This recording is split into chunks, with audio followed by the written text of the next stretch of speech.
के 3 स्पैन्स है, A B B C C D. A B का स्पैन 6 मीटर्स है, बी सी का 5 मीटर्स है और सी डी का 5 मीटर्स है। और आप सबको नज़र आ रहा है यहाँ पे इसकी फ्लेक्सुरल रिजिडिटी, यानी इसका क्रॉस सेक्शनल, इसका मोमेंट ऑफ इनर्शिया आई है।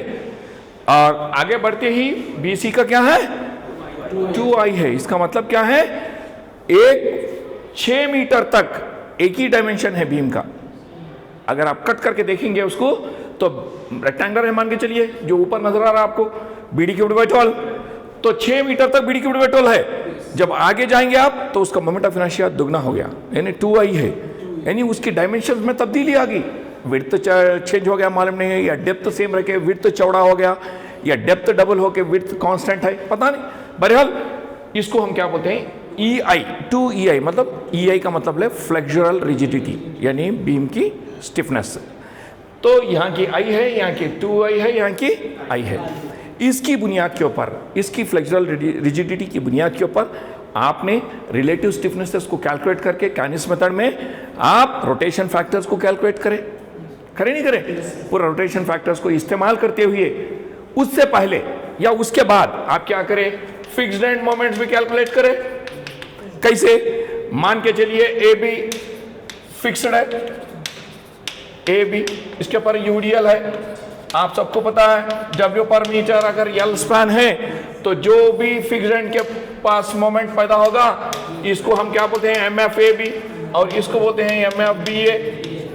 आप सबको पता है MFAB is equal to minus WL square by 12 और MFBA is equal to plus WL square by 12, right. इसे क्या बोलते हैं हम, फिक्स्ड एंड मोमेंट्स है। तो AB को भी फाइंड आउट करें, और BC का क्या था बेटा आपका, BC का BC कौन सा लोड है, एक्सेंट्रिक लोड, या स्मॉल ए स्मॉल बी मान के चलिए, क्यों मतलब सेंटर में नहीं है वहां पे।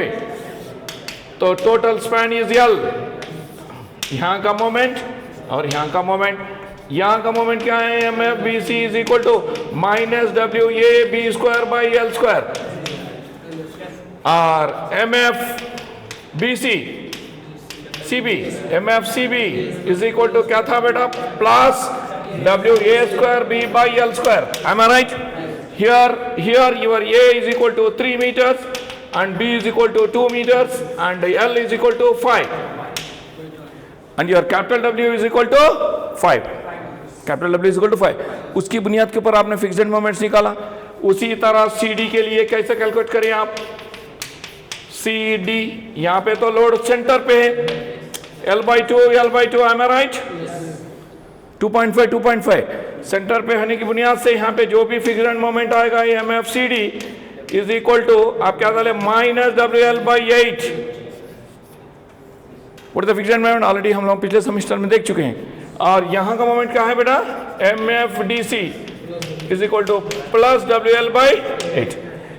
W इज इक्वल टू क्या है लोड यहाँ पे 8 किलोन्यूटन है, और L इज इक्वल टू यहाँ पे 5 मीटर्स है। तो बहरहाल फिक्स्ड एंड मोमेंट्स में कोई फ्लेक्सुरल रिजिडिटी से लेना देना नहीं है, सिर्फ क्या चाहिए आपको, लोड चाहिए, कौन सा टाइप का लोड है, कहाँ पे अमल कर रहा है, उसकी बुनियाद के ऊपर उसके लेंथ के हिसाब से आप फिक्स्ड एंड मोमेंट्स निकालिए। तो फिक्स्ड एंड मोमेंट्स निकालने के बाद, फिक्स्ड एंड मोमेंट्स निकालने के बाद और दूसरी चीज क्या लिए आप, रोटेशन फैक्टर्स U बोल के कैलकुलेट करें ना, हर जॉइंट के पास UBA UBC काइनेस मेथड में। फिर भी आपको दोपहर में समझाता हूं मैं आपको मेरा मकसद आप ये सेशन में ये समझाना था कि इन दोनों के जरिए से आपने तरीके को इख्तियार करते हुए, काइनेस मेथड को अप्लाई करते हुए आपने फाइनल मोमेंट्स को अरेव करे, यानी A के पास क्या मोमेंट है, B के पास क्या मोमेंट है, C के पास क्या मोमेंट है, D के पास क्या मोमेंट है, आपने मोमेंट्स को कैलकुलेट किया। करने के बाद मान के चलिए आपके मोमेंट्स क्या है यहाँ पे, फाइनल मोमेंट्स, फाइनल मोमेंट्स आपको ये आए यहाँ पे, A के पास B के डायरेक्शन में MAB is equal to U कोटिटास माइनस 6.64 यूनिट्स क्या बेटा, किलो न्यूटन मीटर। क्यों, तो लोड किलो न्यूटन में है, डिस्टेंस मीटर में है। नेक्स्ट MAB, फिर B के पास जब जाएंगे आप तो BA आएगा, BC आएगा, B के पास क्या होंगे, MBA आएगा और MBC। MBA is equal to plus 4.72, MBC is equal to minus 4.61। बेटा ये थोड़ा एक्यूरेट से करना बेटा, यहां पे जो भी मोमेंट B is common ना in the A direction, this is called as MBA, उसी तरह in the C direction it is called as MBC। if you add up these two it should be 0, both should be same, and slightly you are getting a difference of 0.1 here, either it should be 4.61 or it should be 4.72 at least to some extent। Point not something difference आया तो कोई दिक्कत नहीं है, यहाँ पे तो 0.1 का डिफरेंस आ रहा है। आप जो आइट्रेशंस करेंगे ना, अब जैसा कि आइट्रेशंस करें, यहाँ पे आप आइट्रेशंस करते हैं ना, यहाँ पे आते जब ये अराइव करते जब यहाँ पे देखना है ये क्या है बेटा, BA कितना है 0.64 को बता रहे हैं यहाँ पे। फाइनल मोमेंट कैलकुलेट करते हैं ना हम लोग, फाइनल में जो जॉइंट्स के पास आते हैं ना मोमेंट्स, इसका वर्कआउट करने के बाद यहाँ करें ना यहाँ पे, अभी यहाँ पे प्रोसीजर करते हैं ना यहाँ पे। ये जो मोमेंट्स, ये जॉइंट है आपका, लेफ्ट साइड जो मोमेंट आएगा राइट साइड, ये तो शुरुआत का है, ये इसका अलग ही रहेगा, ये भी अलग ही रहेगा, एक ही डायरेक्शन में है ना यहाँ पे, यहाँ कोई चेक करने की जरूरत नहीं है, एक ही मोमेंट आएगा। जब आप B पे जाएंगे तो MBA प्लस MBC 0, और C के पास जाएंगे तो MCB और MCD should be equal to 0 दोनों। अब चलिए C के पास देखते हैं, अल्हम्दुलिल्लाह सही है, 3 plus 3.98 minus 3.98, this is good. तो यहाँ पे कुछ 0.1 का डिफरेंस है, see that it is accurate. तो anyhow just what explain the bending moment diagrams here. MBC कितना डाला मैं यहाँ पे, MBC is equal to minus MBC के बाद MCB plus 3.98, MCD minus 3.98, good. Next last में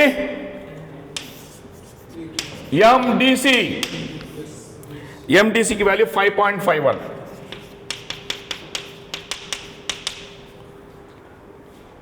एक बात ध्यान में रखिए, जो भी ये फाइनल मोमेंट्स आए ना पूरे, ये पूरे हॉगिंग मोमेंट्स है पूरे। क्यों? डिफ्लेक्शन कर्व कैसा आता है बेंडिंग का, लोड अप्लाई करने के बाद ये सपोर्ट है ना बेटा, यहाँ पे थोड़ा ऊपर हॉगिंग आएगा, फिर हॉगिंग, फिर हॉगिंग। तो आपको क्या नजर आ रहा है, दोनों सपोर्ट्स के दरमियान सैग हो रहा है, यानी सैगिंग मोमेंट है, और सपोर्ट्स के पास पूरा हॉगिंग है ऊपर। इसका मतलब है अगर आपका बीम आरसीसी बीम है तो आप ये ध्यान में रखना है कि जो भी मोमेंट्स आए ना आपको यहाँ पे, MBA पूरे सपोर्ट के मोमेंट्स, तो वो सपोर्ट मोमेंट्स पूरे हॉगिंग है, यानी नेगेटिव मोमेंट्स है। लेकिन यहाँ पे क्या आ रहा, पॉजिटिव, कई के लिए लोड अप्लाई हो रहा ना यहाँ पे, इसके वजह से यहाँ पे सैगिंग। तो ये दोनों हॉगिंग भी है, सैगिंग भी है यहाँ पे। इस वास्ते हमारे को क्या चाहिए, नेट बेंडिंग मोमेंट चाहिए, फाइनल बेंडिंग मोमेंट। तो फाइनल बेंडिंग मोमेंट के लिए पहले आपका सपोर्ट मोमेंट्स का डायग्राम डालना है। क्या है, ये A है, ये B है, ये C है, सॉरी E है, ये यहाँ है C, राइट, यहाँ D है, राइट। चलिए ये में भी कितना है बेटा, 6.64, कुछ हाइट मान के चलते हैं, 6.64। MBA इज इक्वल MBC 4.7 मान के चलते हैं, कुछ 4.70 मान के चलते हैं, या कुछ तो। और यहाँ पे कितना 3.98, और थोड़ा कम हो गया। और यहाँ पे क्या 5.51 ना, इससे थोड़ा नीचे यहाँ मान के चलिए, समझ में आया बेटा। ये पूरे आगे मोमेंट, सपोर्ट मोमेंट से ज्वाइन करिए इसको, ये पूरा नेगेटिव मोमेंट है, ये hogging moment, support moment diagram है। समझ में, आपको नेट बेंडिंग मोमेंट चाहिए ना, तो इसका सैगिंग बेंडिंग मोमेंट इसके ऊपर सुपर का free bending moment super impose करना पड़ेगा। फ्री बेंडिंग मोमेंट डायग्राम क्या है, ये भी मान के चलिए, ये भी है, ये भी फ्री बेंडिंग डायग्राम क्या आएगा, इसका पैराबोला आएगा ना। तो इसकी हाइट क्या है बेटा, चलिए आपसे मैं फ्री से करता हूँ यहाँ पे, वो समझ में आया ना? हाँ 5 मिनट। तो यहाँ पे देखिए, पहले हम वर्कआउट करते हैं इसको। वर्कआउट करने के बाद इसका नेट वैल्यू क्या आता है। Free bending moment diagrams, A B span आप सबको पता है ना बेटा, यूडीएल है, तो क्या आएगा, पैराबोला आएगा। इसका हाइट है WL²/8, ये पूरा पॉजिटिव है, ये सैगिंग ना, सिंपली सपोर्टेड। फ्री का मतलब है simply supported with the load. तो इसको हम नाम रखते हैं y1 रखते हैं। y1 का मतलब है WL²/8। व्हाट इज W बेटा, 2, L क्या है 6, L²/8, 4, 36/4 9 ना। इसका साइन है प्लस। उसी तरह BC को जाइए आप, BC is eccentric load. Eccentric load means eccentric triangle. What is the height? Name it as y2. y2 is equal to, ये 3 meters है, ये 2 meters है, y2 is equal to WAB/L। eccentric load है ना, यहाँ पे लोड रहा, तो फ्री बेंडिंग डायग्राम क्या आएगा इसका, नॉन यूनिफॉर्म ट्राइंगल आएगा ना, सिमेट्रिकल नहीं आएगा, अनसिमेट्रिकल ट्राइंगल आएगा, जिसकी हाइट होगी WAB/L, जिसको मैं नाम क्या रखा, y2 रखा। तो कैसे कैलकुलेट करते हैं यहाँ पे, this is equal to load is 5 × 3 × 2 divide by 5, 6 plus, और नेक्स्ट रहा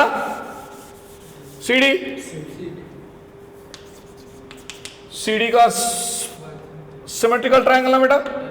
what is the height, y3 plus y3 is equal to WL/4, simply supported with point load at the center, WL/4 ना।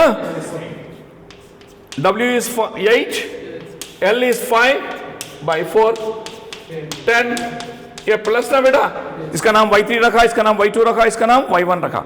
अब चलिए चलते हैं हम बेंडिंग डायग्राम की तरफ। तो ए सपोर्ट मोमेंट के ऊपर आपका पैराबोला का हाइट कितना है बेटा, y1 9 है ना, लेकिन ये हाइट कितना है अंदाजन 6 ना, तो इससे ऊपर जाएगा, ऐसा आएगा, राइट। और y2 की हाइट कितनी है बेटा, 6, यहां तो 4.7 है, इससे हाइट आएगा, इससे नीचे आएगा जरा, उसका क्या है 10, सबसे ज्यादा हाइट है। 10 नहीं डालना बेटा, वहां पे वही गलती कर रहे हैं आप, सुपर इम्पोज कर दिए।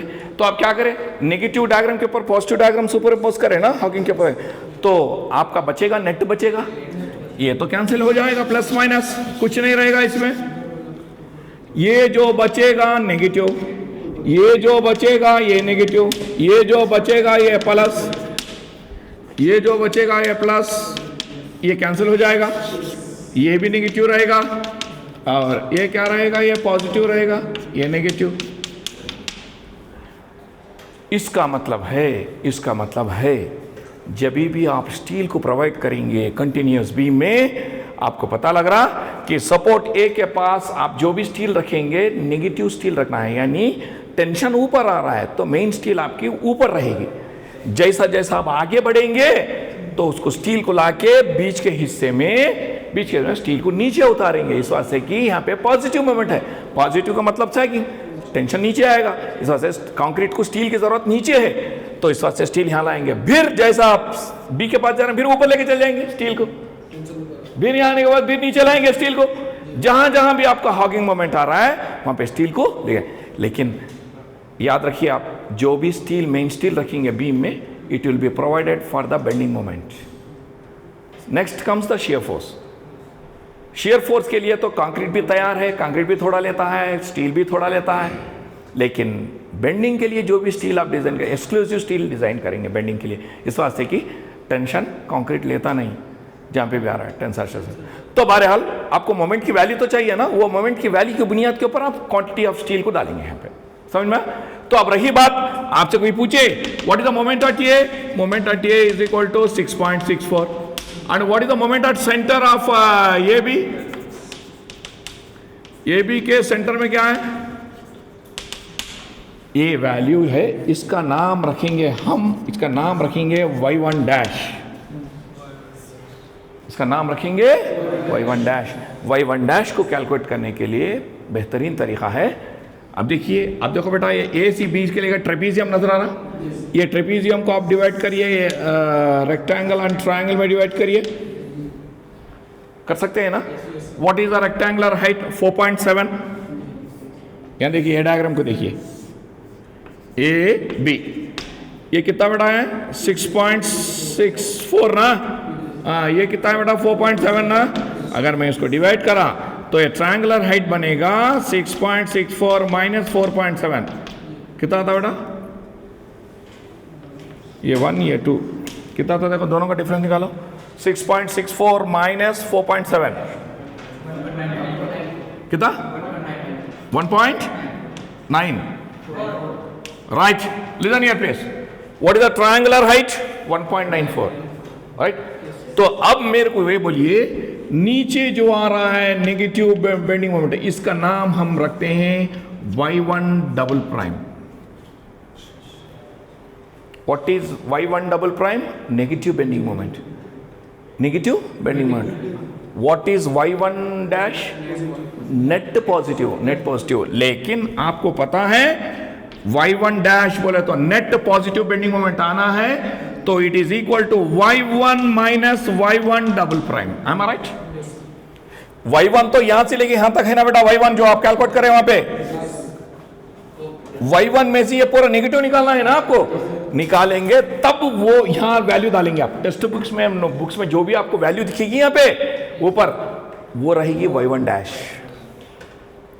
आया समझ में आपको? नेट पॉजिटिव ना। तो आप करते कैसा बेटा? करते कैसा देखिए, ये कितना बड़ा है सेंटर है? 3 मीटर्स ना। यहां देखिए, 3 मीटर्स के लिए 1.94, सॉरी 6 मीटर्स के लिए 1.94 आपको सेंटर में चाहिए, तो आधा रहेगा। सेंटर में कितना रहेगा? आधा रहेगा। 1.94 by 2, 1.94 by 2। तो अब देखिए, मैं क्या बोल रहा हूं आपको, y1 डबल डैश लिख दे रहा हूं direct, negative height is equal to 4.7 plus 1.94 by 2। I am right?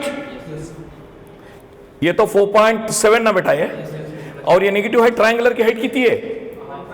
6 के लिए 1.94, लेकिन आपको सेंटर में चाहिए ना, ये चाहिए ना आपको, ये चाहिए ना, तो वह वैल्यू आ रहा 2 मिनट हो गया।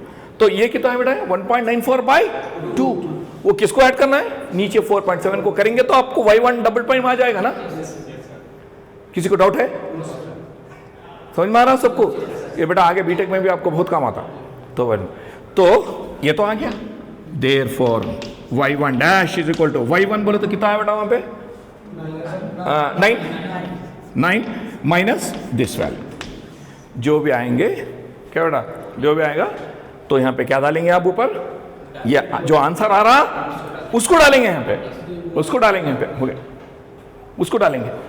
और रही बात यहां का मोमेंट बोले तो आप क्या बोलते हैं? एमबी के पास 4.7, और ई के पास इसका नाम रखिए आप y2 डैश। उसी तरह इसका नेगेटिव हाइट आके y2 डबल डैश, सेम तरीके से करो। इसका क्या आ रहा बेटा? इसका ट्रेपेजियम क्या आ रहा? सी के पास 3.98, यहां पे कितना है? 4.7। इसको ट्रेपेजियम डाल के, लेकिन यहां थोड़ा इंटरपोलेशन करना है, सिमेट्रिकल नहीं होता ना लोडे। अब ये ट्रायंगुलर हाइट बोलो बेटा, 4.7 माइनस 3.98 ना, जो भी आएगा कितना था बेटा? 0.72। क्या सुनिए बेटा, 0.72 कितने मीटर्स के लिए है? 5 मीटर्स के लिए 0.72 ना। आपको चाहिए, यहां पे चाहिए ना आपको, तो ये कितने डिस्टेंस है? 2 के लिए कितना? 0.72 डिवाइडेड बाय 5 इंटू 2 करेंगे तो आपको नेगेटिव हाइट आएगा। यहां पे नीचे ऑलरेडी 3.98 है, दोनों को टोटल करिए, it will be y2 double dash. What is y2? y2 is equal to 6 ना।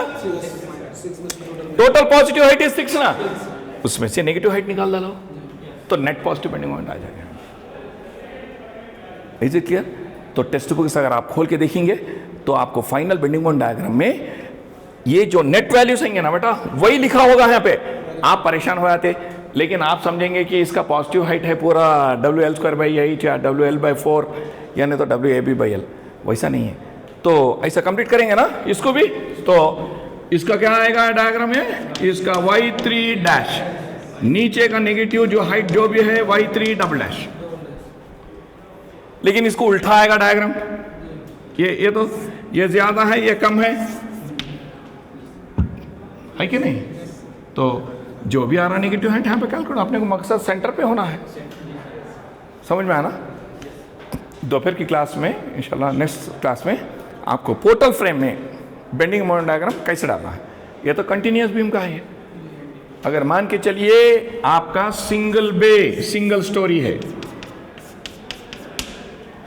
इसको क्या बोलते बेटा क्लासरूम को, एक कॉलम है, एक ही बे है ना, कॉलम टू कॉलम एक ही है ना यहाँ पे, इसे सिंगल बे बोलते हैं। मान के चलिए ऊपर नहीं है, सिर्फ ग्राउंड फ्लोर है, तो ऊपर का बीम ये 2 कॉलम्स, इसको क्या बोलते हैं, सिंगल बे सिंगल स्टोरी। समझ में आ रहा, एक ही है ना, ग्राउंड फ्लोर का है, ऊपर आया तो 2 स्टोरी, ऊपर और ऊपर का ले लिए तो 3 स्टोरी। मान के चलिए इसको आप और एक आ गया ऊपर और एक आ गया, तो पहले आप एक सिंपल पोर्टल फ्रेम का स्टडी करेंगे, बाद में सॉफ्टवेयर को इस्तेमाल करते हुए मल्टीपल स्टोरी, सिंगल बे ही नहीं, बाजू की क्लास भी लेना है आपको। तो जब आपका बनेगा 2 बे 2 स्टोरी या 3 स्टोरी व्हाटएवर इज देयर, इसमें मेन जान क्या है, आपको फाइंड आउट करना क्या है, आपको डिजाइन करना है ना मेंबर्स को। डिजाइन करने से पहले एनालाइज करते हैं आप, analysis, what is this is the analysis. Analysis means you are finding out the bending moment and shear force values. उसकी बुनियाद के ऊपर आप सुटेबल सेक्शन को डिजाइन करेंगे, सुटेबल स्टील को डिजाइन करेंगे, और कहाँ रखना है स्टील, कितना रखना है, उसके हिसाब से हम फॉलो करेंगे। समझ में आया ना, कोड बुक को फॉलो करते हुए। Is it clear?